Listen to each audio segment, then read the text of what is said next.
누가복음 22장 31절부터 53절까지 낭독하겠습니다.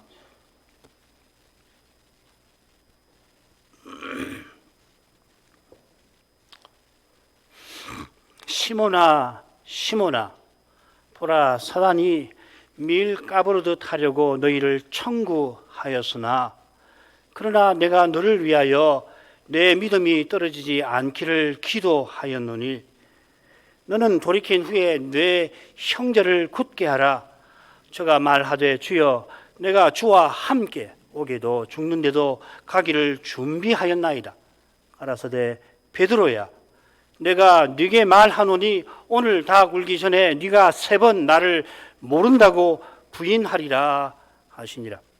저에게 이르시되 내가 너희를 전대와 주머니와 신도 없이 보내었을 때에 부족한 것이 있더냐?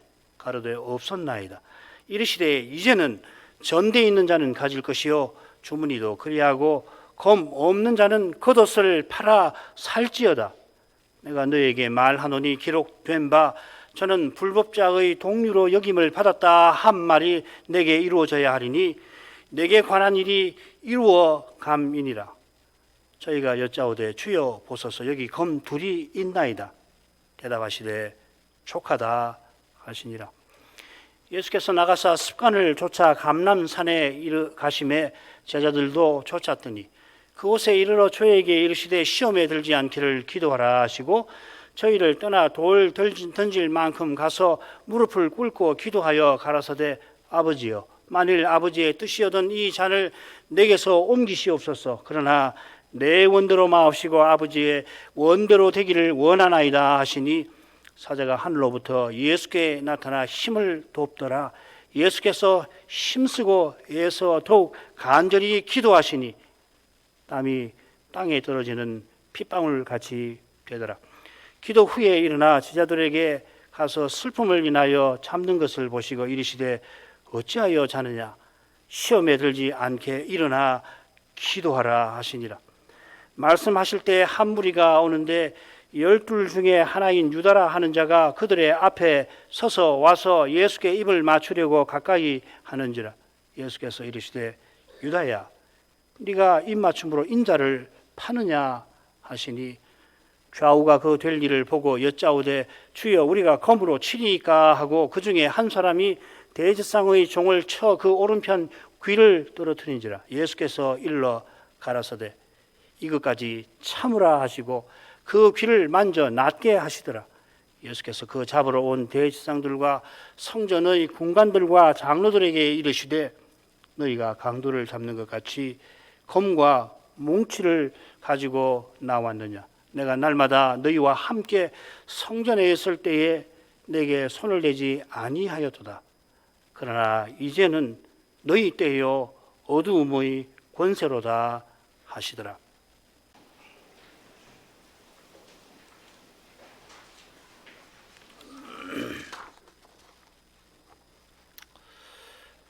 주님께서 고난받기 전에 유월절 만찬에서 성찬을 제정하시고는 더욱 십자가로 나아가십니다.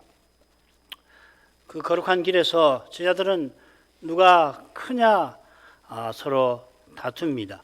그런 그들에게 나는 섬기는 자로서 너희 중에 지금 있다 하시고 그런 그들이 장차는 주님처럼 주님 나라를 다스리게 될 것이라 알려주십니다. 이 형편없는 제자들이 장차 주님처럼 다스리도록 주님께서 그들을 위하여 이미 기도하셨고 또 이어 겟세마네에 가서도 기도하실 것입니다. 오늘 읽은 말씀을 셋으로 나누어 살피겠습니다. 31절부터 38절 예수님께서 베드로의 부인을 예고하시는데 제자들은 곰을 자랑합니다. 준비합니다. 그리고 39절부터 46절은 겟세마네 동산에서 예수께서 아버지께 기도하시지만은 제자들은 잠들어 있습니다.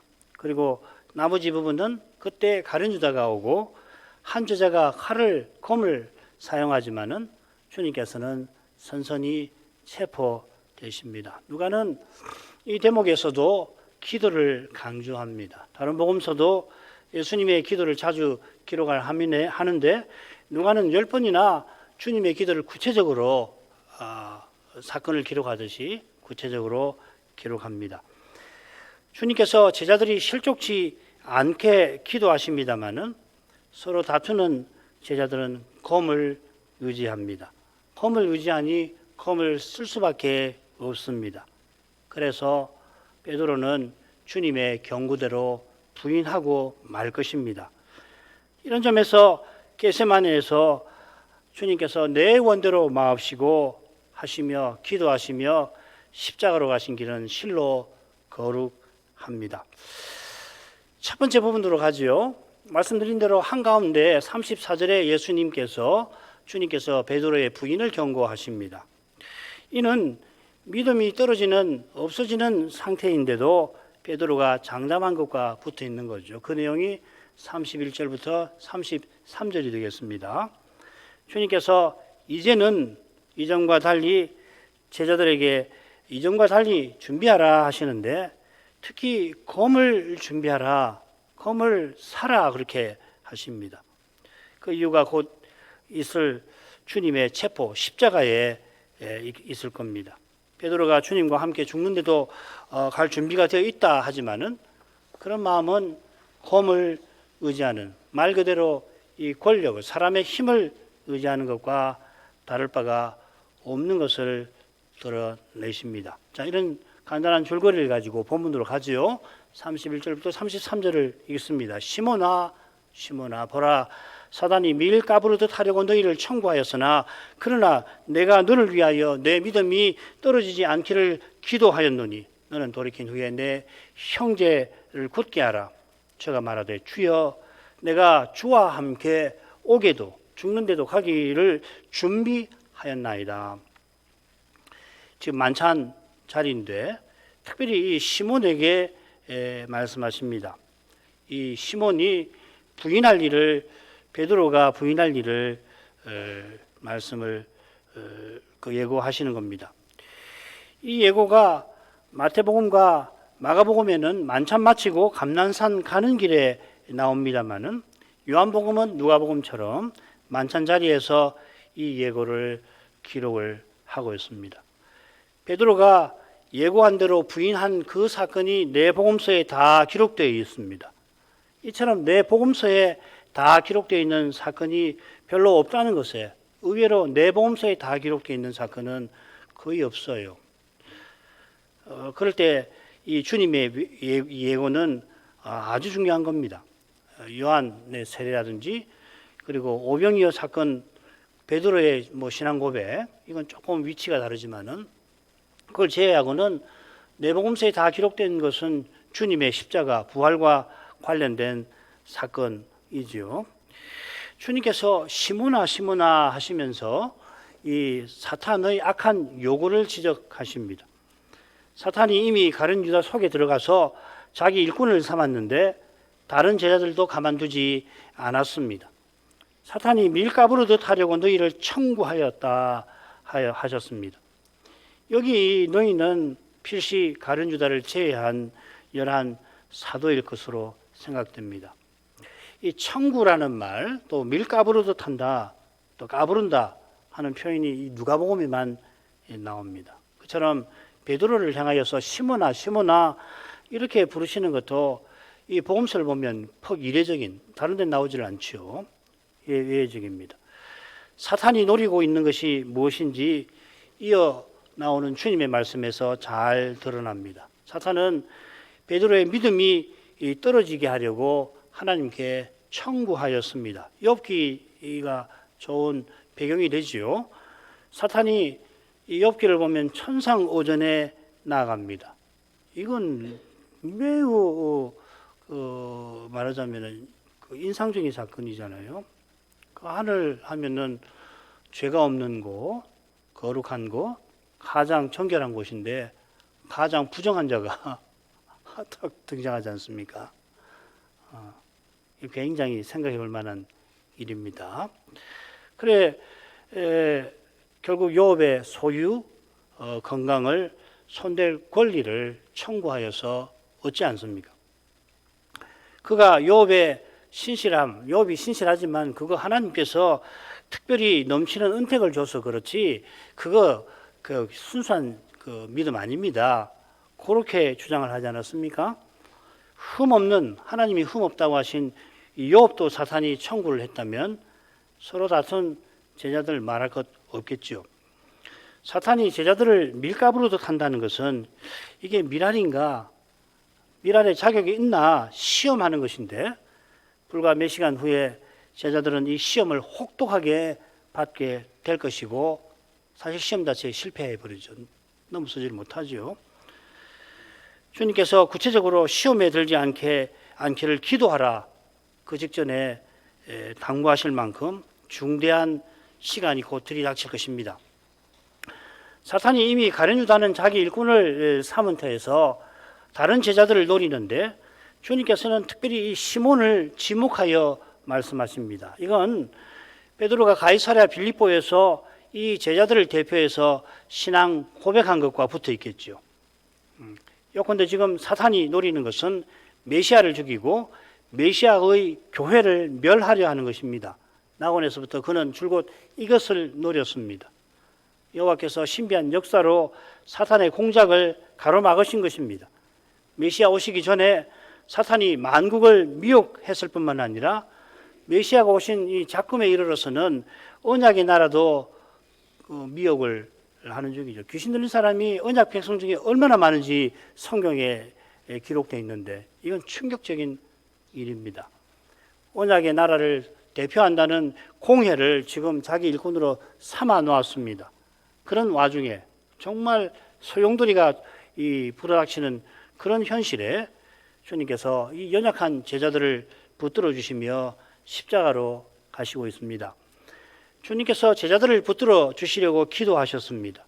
아버지께 제자들을 맡기신 것입니다. 주님은 성자이신데도 겸손히 아버지께 간구하십니다. 그러나 사탄은 피조물인데 감히 하나님께 청구합니다. 이 대조는 세리가 겸손히 하나님께 간구하는 것과 바리새인이 기도를 통해 자기 자랑하는 것보다도 훨씬 더 강렬한 대조입니다. 바리새인의 악한 자랑이 사탄의 악한 청구와 붙어 있고 세리의 겸손한 간구는 주님의 겸비한 간구로 말미암은 것입니다.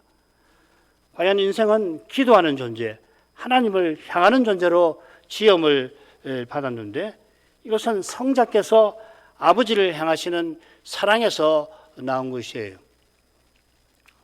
성부께서 하나님의 형상이신 이 그리스도를 쫓아 우리를 창조하신 것입니다. 겸손히 기도하는 거기서 사람은 가장 사람답게 됩니다.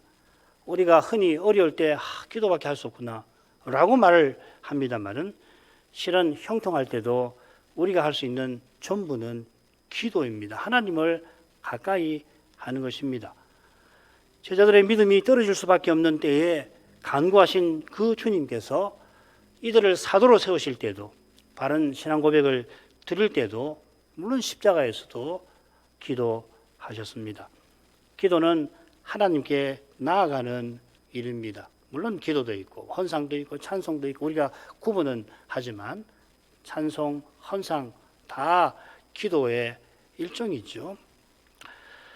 하나님의 사랑이 우리에게 절실한 전부입니다. 우리의 모든 필요한 것, 선한 것, 능력, 지혜 다 주님 하나님께서 주시는 거 아니에요. 기도로 받는 것입니다. 주님께서는 아버지의 사랑을 바라며 제자들을 위하여 간구하셨습니다마는 사단은 하나님의 공의를 요구하며 제대로 정직하게 요구하는 거 아니죠. 악한 목적으로 하나님의 공의를 덜먹이며 하나님과 그리스도를 대적하였습니다. 사탄이 노린 것이 무엇인지 이어지는 말씀에서 잘 드러납니다. 너는 돌이킨 후에 내 형제들을 굳게 하라. 이 복수로 되어 있습니다. 돌이킨다는 표현은 회개한다 하는 말이죠. 주님의 간구로 베드로의 믿음이 떨어지지는 않지만 베드로가 회개해야 할 처지에 놓이게 된다는 것입니다. 베드로의 믿음이 떨어진다 이렇게 번역을 했는데 괜찮습니다. 좋은 번역인데 없어진다는 말이거든요. 주님의 기도로 성부의 은혜로 믿음이 없어지지는 않지만은 그 은혜를 의지하지 않은 탓에 장담한 탓에 그는 철저히 회개할 죄를 이미 범했고 더 심한 죄를 곧 범하게 될 것입니다. 주님을 부인하는 이 죄는 결코 작지 않습니다. 무릇 그 자체로 작은 죄, 회개가 필요치 않은 그런 죄는 없는 법입니다. 주님의 간구로 베드로의 믿음이 없어지지 아니하듯 하나님 은혜로만 그가 돌이킬 것입니다. 사탄은 사도들을 넘어지게 해서 형제들도 함께 넘어지게 하려 합니다마는 주님께서 베드로를 돌이키게 하셔서 형제들을 굳게 하려 하십니다. 이 굳게 한다는 표현이 흥미롭게도 예수님께서 예루살렘으로 향하는 그 길에 사용되었습니다. 누가복음 9장 57절에 그 얼굴을 고정하셨다 할 때에 굳게 하셨다 하는 그 표현입니다. 예수님께서는 이제 예루살렘 아닌 곳에 얼굴을 돌리지 않으셨다 하는 것입니다. 십자가로 흔들리지 않고 나아가셨는데 그 덕분에 베드로가 주님을 믿는 믿음 위에 형제들을 굳게 세울 수 있습니다. 베드로 또 사도들이 전파한 복음으로 하나님께서는 주님의 교회를 능히 견고케 하실 것입니다. 로마서 마지막에 나오는 말씀입니다. 주님께서 실로 비장하게 말씀하시는데 정작 베드로는 그야말로 호언장담합니다. 호언장담이라는 말의 그 말뜻을 보면 선명하게 대조되지요. 주여 내가 주와 함께 오게도 죽는데도 가기를 준비하였습니다. 베드로가 예수님을 주님 이렇게 부르긴 합니다마는 주님으로 제대로 모시지 않지요. 예수께서 주님이신데도 하나님께 아버지께 기도하셨다면 예수님을 주님이라고 부르는 베드로는 얼마나 겸손히 주님을 모셔야 하겠습니까? 세례 요한이 나는 그분의 신들매를 풀기도 감당치 못한다 고백했듯이 우리가 스스로는 주님을 감히 모시지도 못합니다. 주님 하고 부를 때마다 이 세례 요한의 심정을 품어야 옳을 것입니다. 베드로가 여기 보면 주와 함께라는 말을 강조를 해요. 주와 함께 할 준비가 되어 있다 장담을 합니다. 이것은 바울 사도가 떠나서 주와 함께 있겠다 했던 심정과 대조를 이룹니다. 바울의 심정은 내게 사는 것이 그리스도 신이 죽는 것도 유익함이니라 그 고백에서 나왔지요.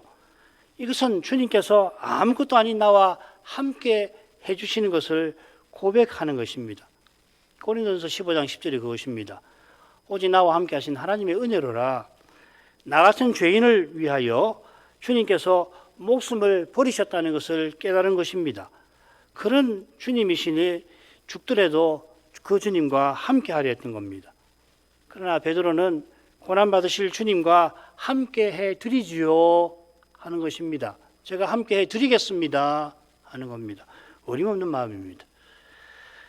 이런 마음은 주님의 일에 감히 기여하려고 하는 교만에서 나옵니다. 그의 높은 마음이라 자기가 준비되었습니다 장담합니다. 베드로가 정작 준비해야 할 것은 준비하지 않고 버려야 할 것 그걸 쥐고 있습니다. 그게 뭡니까? 사람이 뭔가를 하려 하고 뭔가 되려 하는 그래서 구원에도 기여할 수 있다고 착각하는 것입니다. 오게도 죽는데도 갈 각오가 되어 있다 장담을 하지만은 바로 그러한 각오를 부인해야만이 주님께서 비유에서 말씀하시는 우리 지난 시간에 공부한 그 비유에 나오는 그리고 감난산에서 말씀하신 비유하신 그 예비한 종이 되는 것입니다. 참으로 예비된 종이 되는 것입니다. 자, 34절로 하십시다. 가라사대 베드로야 내가 네게 말하노니 오늘 다 울기 전에 네가 3번 나를 모른다고 부인하리라. 내가 네게 말한다 하며 여기서는 베드로야 하십니다. 굉장히 대조적이지요. 시몬아 시몬아 거듭 부르시며 그의 연약한 믿음을 붙들어 주시고 사도다웠게 형제들을 회개한 다음에 굳게 하라고 말씀하시더니 이번에는 이 반석 위에 내 교회를 세우리라고 하실 때 부르던 그 베드로라고 하는 이름에 전혀 어울리지 않도록 그가 부인할 거라 경고하십니다. 이 누가가 정말 인상적으로 대조를 하고 있습니다. 내가 네게 말한다 하신 주님께서 친히 약속하신 대로 주님의 교회를 세우시는 겁니다. 베드로더러 주님을 부인한 죄에서 돌이키게 하시고 형제들을 굳게 하실 겁니다. 주님을 고백하는 우리에게 중요한 것은 주님의 말씀을 겸손히 듣는 이것입니다. 이는 앞서 살핀 대로 우리가 주님처럼 하나님께 겸손히 기도하는 것과 딱 붙어 있습니다. 겸손히 하나님께 기도하는 사람이 말씀을 겸손히 듣고 겸손히 하나님의 말씀을 듣는 사람이 기도합니다. 겸손이 없으면 기도는 불가능한 거잖아요. 기도 자체가 겸손이지 않습니까? 사실 기도는 들은 말씀을 드리는 것이죠. 이게 주의 뜻대로 기도하는 것입니다. 주의 뜻대로 기도하는 사람은 자기가 마땅히 구할 바를 알지 못하는 존재라는 것을 겸손히 고백을 하죠. 이렇게 고백하는 사람이 주의 말씀을 겸손히 듣습니다. 주님께서 오늘 닭 울기 전 베드로가 3번 부인할 거라고 예고하십니다. 마가복음에는 닭이 2번 울기 전에 베드로가 3번 부인할 것이다 하셨죠. 하룻밤에 더욱이 그 한 자리에서 그 짧은 시간에 주님을 3번이나 부인한다는 거 실로 이상한 일입니다마는 베드로의 장담은 그만큼 터무니없는 것입니다. 부활 후에 3번이나 주님께서 네가 나를 사랑하느냐 물으시고 그의 답을 들으시지 않습니까? 내가 주를 사랑하는 줄을 주께서 아십니다. 그러고는 내 양을 먹이라 치라 격려하셔야 할 만큼 3번 주님을 부인한 일이 베드로에게는 심각한 것이었습니다. 돌이킨 후에 베드로는 바울처럼 자기를 철저히 부인하지 않을 수가 없었습니다. 주님께서 나를 모른다 부인할 것이라 하셨습니다. 다른 데는 그냥 나를 부인할 것이라 이렇게 되어 있는데 누가는 나를 아는 것을 부인할 거라 했습니다. 이건 베드로가 주와 함께 라면은 죽는 것도 준비되어 있다 장담한 것과 붙어 있는 것 같아요. 과연 요정이 이 사람도 그와 함께 있었다 하니까 베드로가 내가 저를 알지 못한다 이렇게 대답을 하죠. 요정이 예수와 함께 있었다고 하는데 베드로는 난 전혀 모르는 사람이요 한 겁니다. 죽음의 두려움이 베드로의 마음을 덮치니까 죽음도 불사한다는 그의 다짐은 온데간데 없이 사라져 버렸습니다. 사람의 다짐이 구원에 기여하지 못합니다. 다짐이고 뭐고 사람은 구원에 전혀 기여 못해요. 오직 은혜로 구원 얻는 것입니다. 마지막 부분으로 가십시다. 저희에게 이르시되 내가 저희를 전대와 주머니와 신도 없이 보내었을 때 너희를 전대와 주머니와 신도 없이 보냈을 때 부족한 것이 있더냐? 가로되 없었나이다. 이르시되 이제는 전대에 있는 자는 가질 것이요 주머니도 그리하고 검 없는 자는 겉옷을 팔아 살지어다. 내가 너에게 말하노니 기록된 바 저는 불법자의 동리로 여김을 받았다 한 말이 내게 이루어져야 하리니 내게 관한 일이 이루어 감이니라. 저희가 여짜오되 주여 보소서 여기 검 둘이 있나이다. 대답하시되 족하다 하시니라. 주님과 제자들의 대화가 실로 정교하게 기록되어 있습니다. 여러 번 읽어보시면 얼마나 정교한지 몰라요. 그런데 대화 자체는 매우 엇갈리죠. 안 맞잖아요. 이게 대화라고 할 수가 없잖아요. 주님께서 족하다 하십니다마는 제자들의 대답은 부족하고 부족합니다. 주님께서 검을 사라고 하신 그 뜻을 제자들이 크게 오해한 겁니다. 그처럼 주님께서 말씀하시는 이제가 어떤 때인지 제자들은 제대로 알지 못합니다. 하나님 나라가 당장 나타날 줄로만 알았던 이들은 주님을 파는 자가 있다 하신 좀 전에 하신 말씀이나 내가 고난을 받는다 하는 말씀 귓등으로 흘렸던 것입니다. 주님께서 대뜸 그들을 파송하시던 때를 언급하십니다. 그들을 보내셨을 때에 전대도 주문이도 그리고 신도 없이 보내셨는데 그들은 부족할 것이 전혀 없었습니다. 오히려 제자들이 이 각촌에 두루 행하며 처처에 복음을 전하며 병을 고쳤습니다. 할 일 다 한 것이에요. 아주 훌륭하게 일을 행하였습니다. 또 70문도를 보냈을 때는 그들이 돌아와서 귀신들도 우리에게 항복하더이다 합니다. 주님께서 보내셨지만 그들과 함께 하셔서 주신 사명을 다 이루게 하셨습니다. 사명을 이루도록 필요한 것도 물론 허락하셨습니다. 먹지 못해 힘이 없어 하나님 나라를 전하지 못했다거나 능력이 없어서 귀신을 쫓아내지 못한 일이 없었다 하는 것이에요. 처처에서 이 복음을 전하고 병을 고칠 때 귀신을 쫓아내었습니다. 주님께서 실제로는 그들과 함께 가지 아니하셨지만은 친히 함께 하셔서 아무 부족 없게 하셨습니다. 그러나 이제는 주님께서 이전처럼 제자들과 함께 하시지 못할 것을 예고하십니다. 사탄이 청구한 현실이 곧 제자들에게 닥칠 것입니다. 사탄이 청구한 대로 욥이 가진 모든 것을 잃고 건강마저 잃게 될 뿐만 아니라 심지어 아내와 새 친구마저 그를 버리는, 그를 비난하는 처지에 내몰렸듯이 이제 제자들은 어쩌면은 욥이 내몰린 처지보다 더 위험한 처지에 떨어질 것입니다. 그 처지는 주님이 곧 체포되시고 십자가에 달리시는 것입니다. 주님께서 선선히 체포되시자 제자들은 주님을 버리고 도망쳤고 도망치다가 주님께 돌아온 베드로는 3번이나 주님을 부인합니다. 지금까지 주님께서 시험 받으실 때에 그들이 주님과 함께 있도록 하셨습니다만은 이제는 주님의 가장 중대한 시험에서 그들은 주님과 함께 있지를 못하는 겁니다. 그런 중차대한 시기니까 그들은 이전과 달리 전대에 있는 자는 가질 것이고 주머니도 그리할 거고 검 없는 자는 겉옷을 팔아 사야 합니다. 전에 파송하실 때는 전대 주머니 가지지 말라 하셨습니다. 이번에는 전대가 있으면은 돈주머니가 있으면 챙겨 놓으라 하시는 겁니다. 게다가 검을 준비하라 하십니다.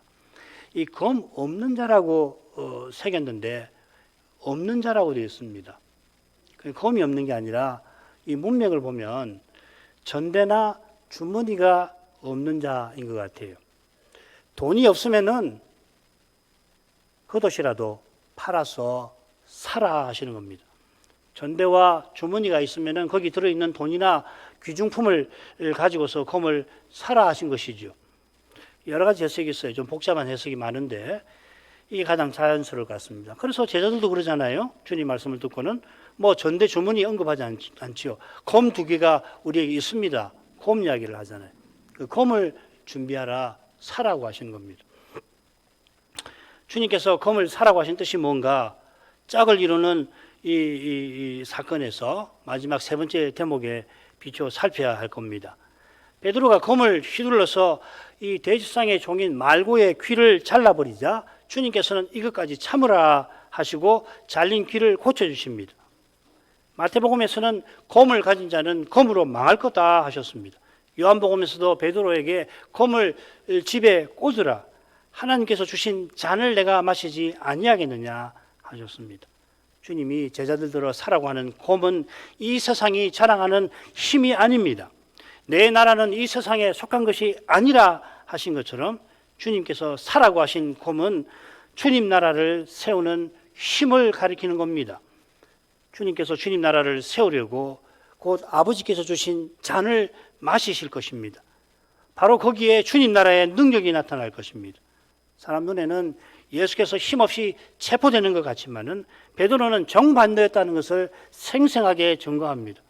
가룟 유다가 군대를 끌고 왔을 때 너희가 누구를 찾느냐? 예수다, 나다 하시니까 그 군대가 물러가서 땅에 엎드려졌다 하였습니다.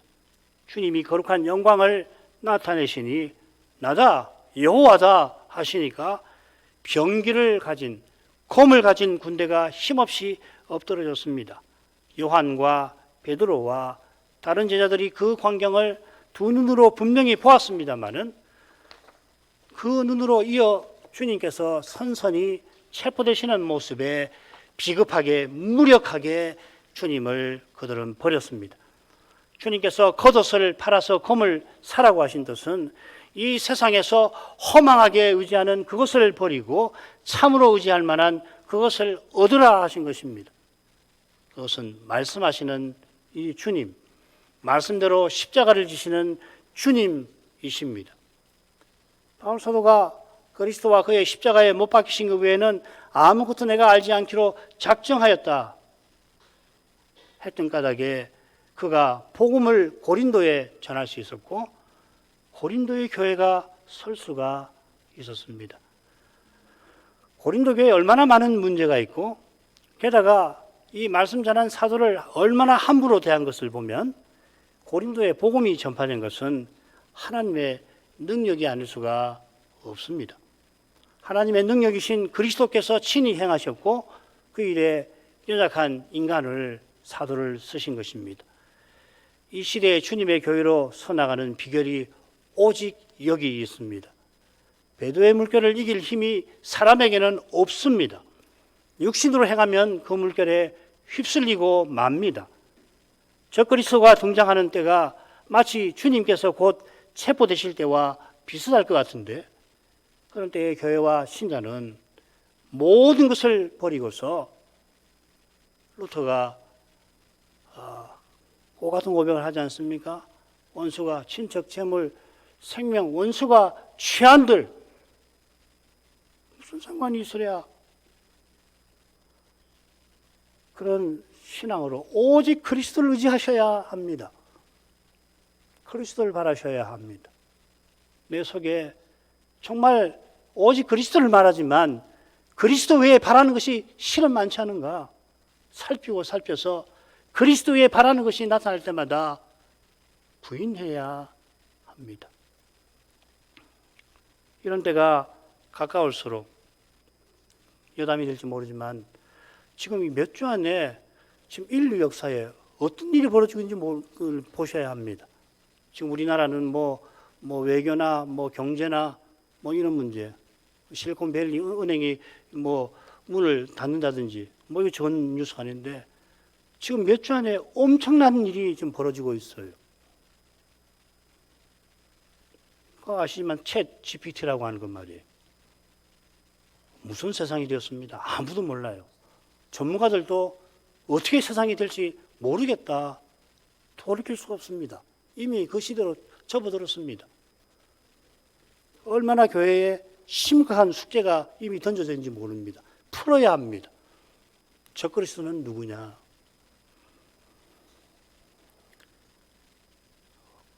어떻게 사람이 챗 GPT를 대적할 것입니까? 이미 안 되잖아요.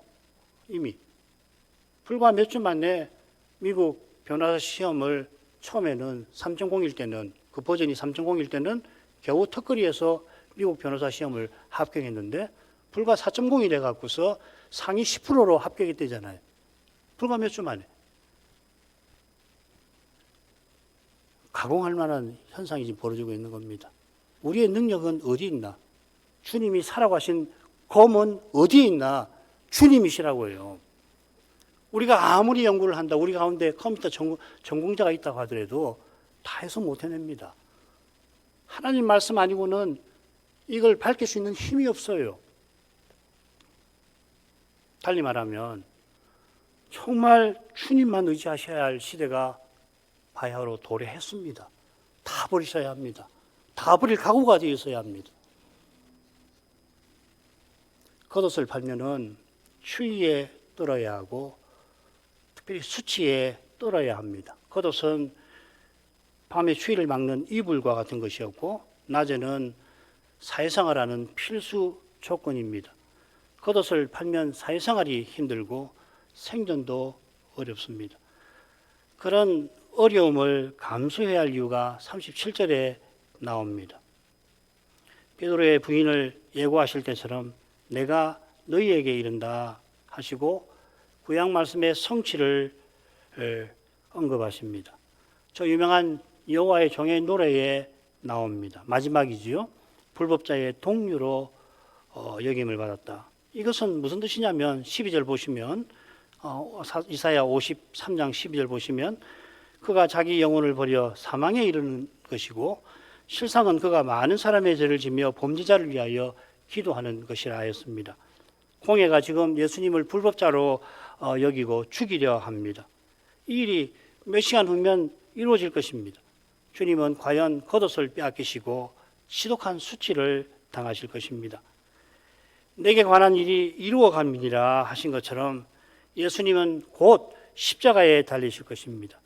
이 말씀에는 막바지라고 하는 표현이 나옵니다. 헬라어로 텔로스라는 말인데 선지자 이사야가 무려 700년 전에 예언한 그 일이 바야흐로 이루어지는 것입니다.